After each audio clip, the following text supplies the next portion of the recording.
растянулась. Уже 4 часа стоят. А туда движение незаметно, чтобы убиралось. Медленно идет работа.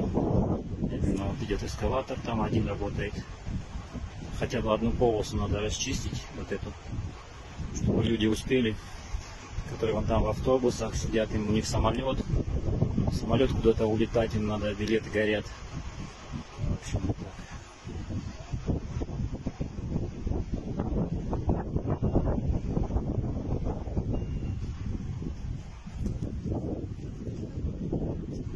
Отсюда Василь сошло вот между двумя горами.